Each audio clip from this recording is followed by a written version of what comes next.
It's been over a month and my father is still in isolation.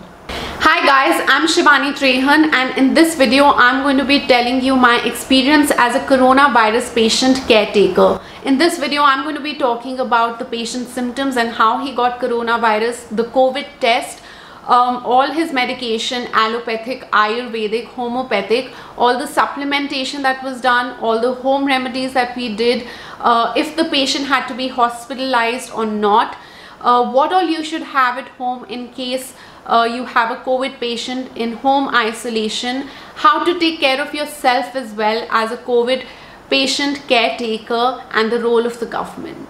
So it was my father who was infected with coronavirus. His symptoms started with fever and pain in the lower back and his thighs. Now day 1 to day 5 he had fever and a lot of pain. Day 6 to day 8 he also started having loose motions, throat itchiness and a heavy head. Day 8 onwards till day 11 he also on top of all these symptoms he also had severe weakness and a loss of appetite. Day 11 to day 13 he had weakness, fever, loose motions and a dry cough, and it was only day 15 onwards when his fever had gone and his only symptom was severe weakness. Now let's try and understand how did he perhaps get coronavirus. Now after the government relaxations on the lockdown, my father started going back to work to his own office where he would sit in his own cabin. However, in the due course, 2 people came to meet him, out of which one later we got to know was tested COVID positive. And my father developed symptoms only on the 13th day of having this meeting. However, this is all speculation. It could have happened from any other source as well. So there is no point and no need of blaming anyone. Now when we got to know that my father has fever, we all isolated ourselves into separate rooms. Me and my sister already have separate rooms, so my mother moved out immediately and she moved into the guest room. We also have a dog, so I called the vet to check and we were told to confine our pet only to one single room and not to let her enter in the COVID patient's room or allow to meet the COVID patient. Now for the COVID test, I initially called Dr. Dang's, which is a private testing lab. Now when I called them, they told me that their home facility for the test was completely sold out and I would have to book the drive-in test. So I went online, filled the form and registered for the test. However, it showed me a date 4 days later, and even the result takes about 24 to 48 hours to come, which meant 6 days of wait. So I registered there. However, I kept looking for another facility. I then contacted Pathkind Labs and they sent someone the very next day, and we got the test result the evening after, which was great, and obviously it came positive. Now for the COVID test, what you need is the patient's Aadhaar card and a doctor's prescription prescribing the test. Now for the COVID test, they take a swab from your mouth and your nose. It's a little weird and uncomfortable just for a few seconds. Now I know this because I also got tested. After my dad had fever, after a couple of days, even I had low-grade fever. Though I was very sure that this fever is not COVID because I have a history of low-grade fever because of my endometriosis and fibroids. However, we had to know and be sure. So I also had to be in isolation for a couple of days till I got tested negative.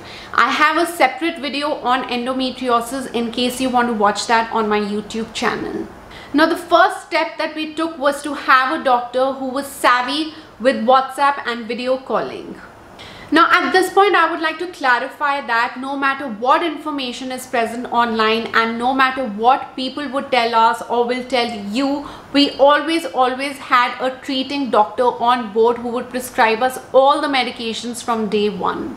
The next most important step is to get an oximeter. The device looks like this, and with this device the patient can check his pulse and oxygen levels. This costs around 2,000 to 3,500 rupees approximately, but it is the most important device that you should have at home if you have a COVID patient at home. We started checking my father's oxygen levels only from day 5. The doctor had informed us that in many COVID patients, the oxygen levels can drops suddenly and then very rapidly. So this needs to be monitored very closely and very regularly. So I bought this and gave it to my father, and he was to check this every single day, that also 5 times a day. And then he would report it on our family group on WhatsApp. The doctor had also warned us that if the oxygen level drops to level 91, it means that you are in a state of emergency and the patient needs to be rushed to the hospital. Now I'm going to break it down day wise, his medication, his supplementation, the tests taken and his oxygen levels. Now from day 1 to day 6, his medications were Pentocid first thing in the morning, Dolo 650 morning, evening, then Azithral 500 mg for 5 days, and HCQS 400 mg morning evening for first 2 days, and then subsequently moved to HCQS 200 mg morning evening for the next 6 days. His supplementation at this point had vitamin C morning evening, vitamin D 60,000 IUs once a week, and zinc. The blood tests that were prescribed at this point were CBC, CRP, CGPT and blood culture. Now day 6 onwards, Dolo 650 had to be given thrice a day because his fever was not going and he also had severe weakness. The course of Azithral was now over, and now we started giving him a medicine called Doxy. The supplements were continued as it is. A probiotic was added at this point called Velgut, which was given morning evening. The tests that were ordered on day 6 were ferritin, LDH, IL-6, D-dimer, CBC and a chest x-ray. All these tests were conducted at home. Even the chest x-ray was conducted at home. It was more expensive. It was for rupees 3,500 approximately, and even the blood tests were conducted at home either from Pathkind or Max Labs, a number shared by the doctor itself. The results of these tests were that his IL-6, LDH and ferritin were elevated and his chest x-ray was normal at this time. On day 9, the doctor told us to repeat his tests, which were the IL-6, the D-dimer and his CBC. Till day 9, his oxygen levels were stable at 97 and pulse at 75. The results came out on day 10 and his D-dimer was slightly elevated. Now from what I understood at that time was that means that the patient's blood has started to thicken or clot. His IL-6 had come down, which was really good as per the doctor, and so at this point some steroids were added to his medication and a blood thinner. Blood thinner called Ecosprin was added to his medication, and the steroid's name was Medrol. Please check with your prescribing doctor for the amount of mg that has to be given to the patient if required. Now it was day 10 when his oxygen levels had also started fluctuating. They were fluctuating between 93 to 95 now. At this point the doctor had also ordered for a CT scan. I asked the doctor that the patient is really weak and will have to do 2 flights of stairs up and down and going to the hospital, etc. Is it absolutely necessary? To which the doctor said, yes, I insist on the CT scan. So we booked a CT scan immediately at Gangaram Hospital. 21st June 2020, on Father's Day, me and my sister took my father to the hospital. He went in an ambulance and we followed him in a car. Emotionally, this has been the most stressful time for my family ever. Personally, I have never seen stress like this. My mother was very strong and very positive throughout the entire period, and it is so inspiring to see that. Now the CT scan was another stress point. Ultimately my sister had to go in wearing a PPE kit to fill in all the forms, do the payment, etc. at the hospital for my father's test. Now the CT scan happened late at night because that's when they test all the coronavirus patients. So we came back home only by 4 AM. When my sister came out, she mentioned how hard it was to breathe in a PPE kit and mask, etc. Hats off to all the people in the healthcare industry who do this all day, every single day. We are so very grateful to all of you. The next day, day 12, the result of the CT scan came out and it didn't look very good. It showed signs of viral pneumonia. Day 11 to day 12, his oxygen levels were again fluctuating and had dropped now to 93, 94. We spoke to the doctor again and he said that sometimes the oxygen levels can drop really suddenly and rapidly, so please monitor it very closely. So my sister did the night duty where she had set alarms along with my father, and he was to report every 2 hours his oxygen and his pulse level and his fever. So say 12 a.m, 2 a.m, 4 a.m, 6 a.m, like that. To the attention of the doctor that his fever was not coming down since so many days, like not even once. He was on Dolo 650 and that didn't have any effect on him. So we checked with the doctor if he could change his medication, to which he said that let's try giving him Combiflam, and we did start noticing a change.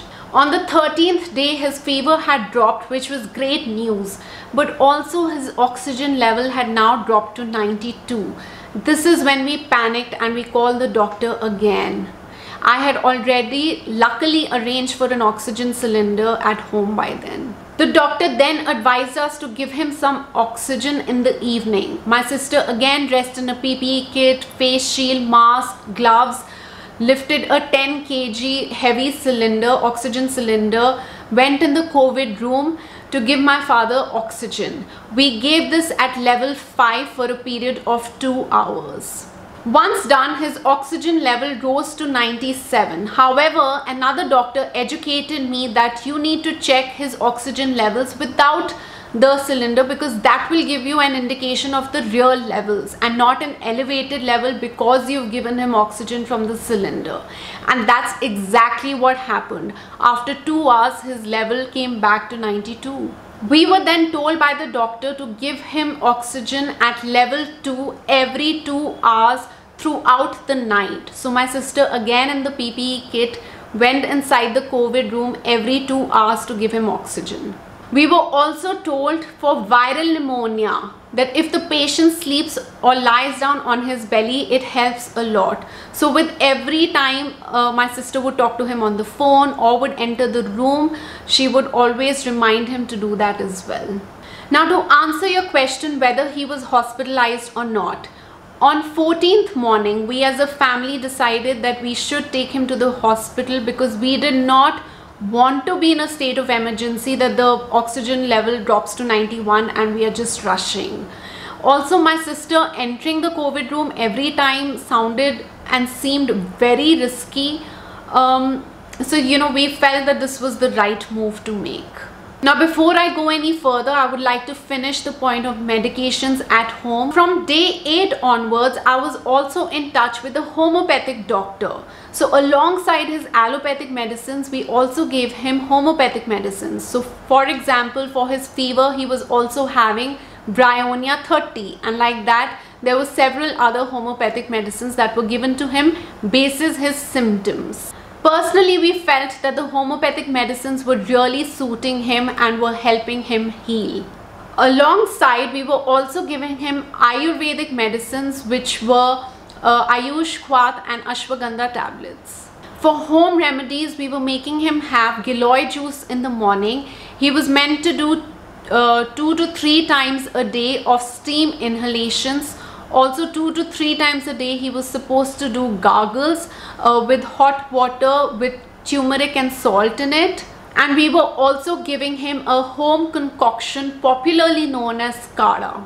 Kada is basically an infusion of spices in hot water. So you can have spices like cardamom, cinnamon, cloves, black peppercorns, ginger and munakka. Now, my dad went to the hospital in an ambulance. When we reached the hospital, the doctor told me that his oxygen levels were fine and they were 96 actually, to which I was very happy to hear that, but also very shocked. And I asked the doctor if I should take my father back home. However, to that they said that he has a patch of pneumonia in his chest, so they would like to monitor him and keep him for a few days to monitor his condition. So we let him stay in the hospital. We also felt that at home it was getting very difficult to monitor him because you can't enter the room. Also, we felt that he was very weak, so we weren't sure if he was able to follow the exact regimen of oral medication. So we felt that this was the right decision. Just to add here, when my father was in the hospital, we got our entire house sanitized, his entire room, bathroom, everything sanitized from a professional private sanitization company. In the hospital, I was only wearing a face shield and a mask. I asked the doctors if I needed to wear a PPE kit since I was in the COVID emergency area, to which I was told a mask would suffice, an N95 mask would suffice. It took us about 4 hours in the hospital to do all the formalities, payments, insurance, talking to the doctors, etc. My father was eventually there in the hospital for around 9 to 10 days. They retook all his blood tests, all his x-rays, and the same pattern of medication were given to him, which were the blood thinners, steroids, antibiotics, even supplementations in terms of vitamins and probiotics were given to him. He was then released from the hospital on the basis that he was recovering and was not showing any more symptoms. Even when we came back from the hospital, the doctors had told us that we will still need to isolate him for 1 week minimum. Now, in the hospital, the patients are only allowed to carry their phone and their phone charger. So the only way to keep in touch with your family member is through calls or video calls. There is no visiting. So every evening around 6-7 p.m. we would do one video call as a family with my father. I would also have one call every day with the doctor to get an update on his status. I realized that the doctors are very, very busy treating so many patients, so one has to be compassionate, patient, and very understanding with them. I understood that I had to manage my expectations and not hound them with incessant calls. What I would do is send them a WhatsApp message asking them when they would be free to talk, and I would ensure that I call them exactly on the given time. I would also keep a list of questions ready with me and also send them all the reports and test results if required prior to the call. Now let's talk about what all you could keep at home for patient care during home isolation. First, definitely being the oximeter. I've already spoken about the importance of it. Second, being an oxygen cylinder or a concentrator if required. At least have the number of some person who could deliver it to you in case of an emergency. Then you definitely need some PPE kits, face shields, face masks, sanitizers, gloves. You could also keep some paper plates, cups, glasses and napkins. That's how we gave him his food, which was, we would put it on a paper plate and keep it on a chair outside his room for him to take. Bringing to my next point that you should also have some garbage bags. So we had given him those huge garbage bags which he would just keep it in his room to dump all the garbage in the room itself. Now you can also give the patient clothes washing detergent and a dish washing detergent, especially if the patient is in a good condition and can do all these things on themselves. Then they can clean the clothes inside themselves in the bathroom. Also, even with the dishes, in case you don't want to use paper plates etc., then what you can do is use the home utensils. The patient can clean the utensil once himself inside the room and then leave it outside, and you please wear gloves when you hold that utensil and clean it all over again. And similarly with clothes, if the patient cannot wash his own clothes, please keep a bucket of water outside the room with like hot water with the cleaning detergent, the clothes cleaning detergent, and ask the patient to soak the clothes in that water and leave the bucket outside. Again, please wear gloves, pick up the bucket and leave it outside in the sun for an hour, just outside in your balcony or terrace, wherever, and then wash it. Similarly with drinking water, either you can get the really big 2-liter Bisleri bottles and give the patient a new bottle every time he needs water to keep inside the room. If you want to recycle the bottles, then what you can do is again ask the patient to clean the bottles inside and then leave them outside. The same drill. Hold the bottle with your gloves and then wash it again and then refill it. I would also recommend at this point to have certain phone numbers ready with you in your contact list in your phone. So for example, have the doctor's numbers, the chemist numbers who can home deliver all the medication to you, have blood test guys, x-rays guys who can come home, oxygen cylinder, have an ambulance number on your phone just in case of an emergency. Also, I would recommend, in case the patient has moderate to severe symptoms, please start looking for beds in advance. Start researching it. Maybe request your friends and family to help you here. I really have to thank my friends and family who came out and really helped us in this regard. Now coming to the point, how to take care of yourself and the home staff who are non-COVID patients. So firstly, we wore masks even with each other. All the precautions were taken in case we had to go to the hospital. In terms of immunity, to build our own immunity, we were also on supplements like vitamin E, C, D and zinc. We were also having Ayurvedic tablets, which were the Ashwagandha and Ayushkwat tablets. In terms of home remedies, we were also having the Giloy juice first thing in the morning and doing steaming and doing the gargles. And we were also having the homemade concoction Kada regularly. We were also having a homeopathic medicine for immunity. We were also prescribed HCQS by the doctor.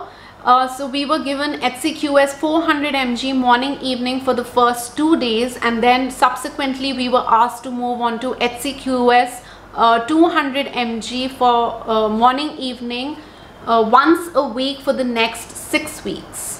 Now coming to the government's role, in our case the government's role was nil, but I have heard, like in my friends' houses, where the government role was quite major, and they would come and sanitize the house from outside.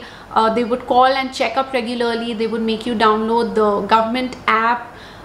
They would send separate cleaners to pick up the garbage, as you know, the COVID patients' garbage has to be discarded separately.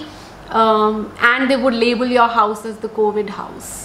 And that's it, guys. I really feel that I have tried to cover as much information as possible. I did have a friend who really helped me get through this entire period, me and my family. She herself had 6 COVID patients in her own house, and thanks to all the tips and all my conversations with her, at least we were not confused and lost as a family. And that's exactly what I wanted to do for all of you. And I really hope that this video is of some help, of any help. You can actually take this video as a video from her behalf for all of you. I am always eternally grateful and thankful to her. Lastly, again, I would like to say is that this has been emotionally very, very draining and very, very stressful. When your parent, family member has a disease which people and doctors are only learning, still learning about, there's a lot of insecurity and a lot of scare.